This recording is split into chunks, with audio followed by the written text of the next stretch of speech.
floor. Practice in front of that mirror, girls, you twerking it on the dance floor. Practice in front of that mirror, girls, you twerking it on the practice in front of that mirror, girls, you twerking it on the dance floor. Practice in front of that mirror, girls, you twerking it on the floor. Twerking it on the dance floor. Twerking it on the dance floor. Twerking it on the dance floor. Twerking it. Hey, what's up guys? So I'm basically just going to walk you through the last week or two of my DUP bench capacity phase, where my bench press went from 331 at the beginning of the phase to 365 tested at the end. And you can check my Instagram for the video of that. So rather than take you through all the days one by one, I've just put some kind of random footage together. So on this phase I did high bar back squats because the low bar position was still irritating my back. And so we kept the loads really light. I started with 40% in week 1 and ended with 60% in the final week. And since then I've switched back to the low bar squats, which aren't giving me as much grief now. And then the other main primary movement that we focused on in this phase for lower body was the dumbbell Bulgarian split squat. And here you'll see I did try my best to focus on the eccentric control, and I progressed upward in weight as the week went on. They were really difficult.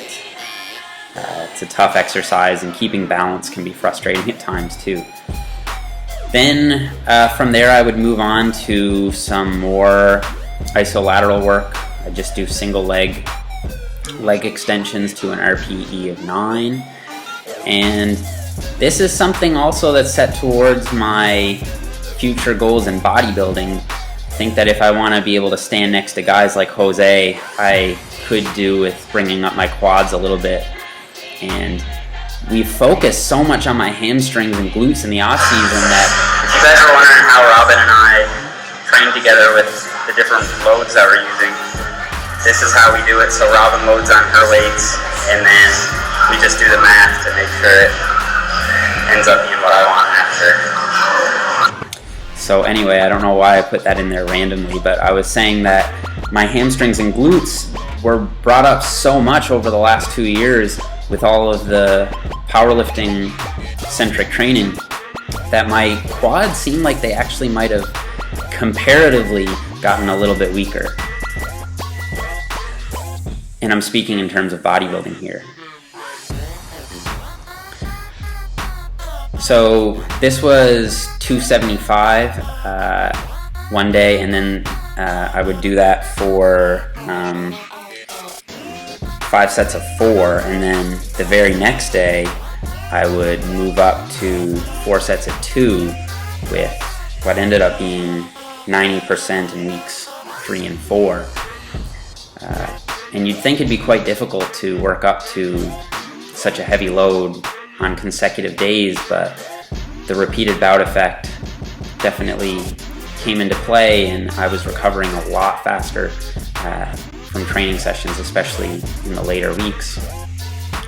And because my back was giving me so much trouble, I basically just did cluster sets on deadlifts, one of which you've seen there. So I would do 8 sets of 1 with what ended up being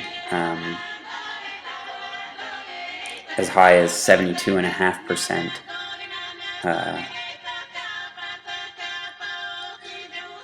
And that was kind of annoying because I did want to lift some heavier weight, but now my back's feeling a lot better, so I'm glad that I played it safe there and just used the short 30-second rest periods and just did 8 to 10 sets of heavy singles with deadlifts throughout the whole phase.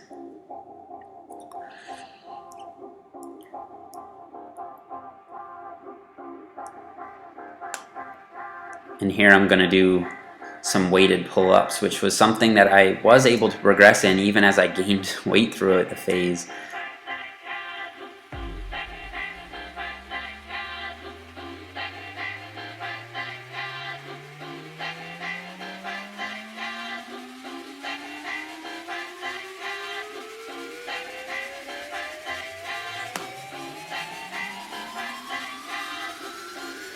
And then this was sort of some of the fluff work that I used to throw in because, again, I do have bodybuilding as a goal of mine, and I'm not just strictly a power lifter. So, and I like this machine. This is an awesome machine, one of my favorite ones at the gym that I go to, so I like to throw it in when I can. And I'll substitute this in for wide grip seated cable rows sometimes, especially as I find the full range of motion with the wide grip cable rows can sometimes put a little bit of extra stress on my back, so I like the feel of those a little bit better.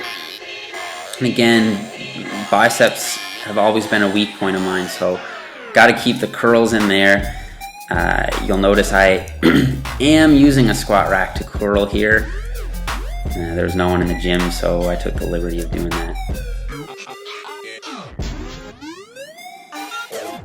And I'd usually reach concentric failure on the 6th rep of these, and then the final 2 or 3, you can see I'm using a bit of momentum there to do a little bit of good cheating.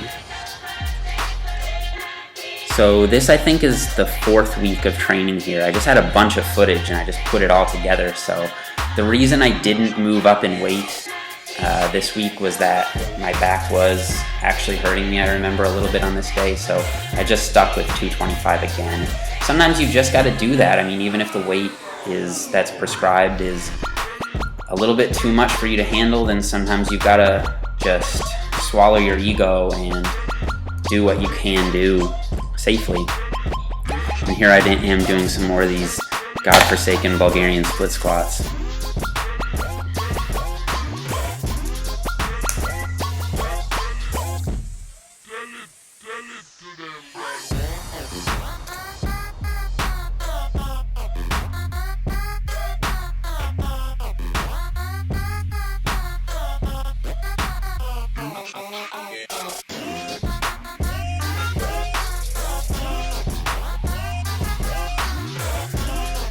And I just figured I'd throw this in at the end. This was my first time low bar squatting at the end of the phase. So this was after week 4, and it's just 380, which is 120 pounds off of my all-time PR, but you can tell, I mean, the weight isn't difficult for me. It's just a matter of working around the pain at this point, and since then I've gotten quite a bit better with the low bar, and it's feeling good again.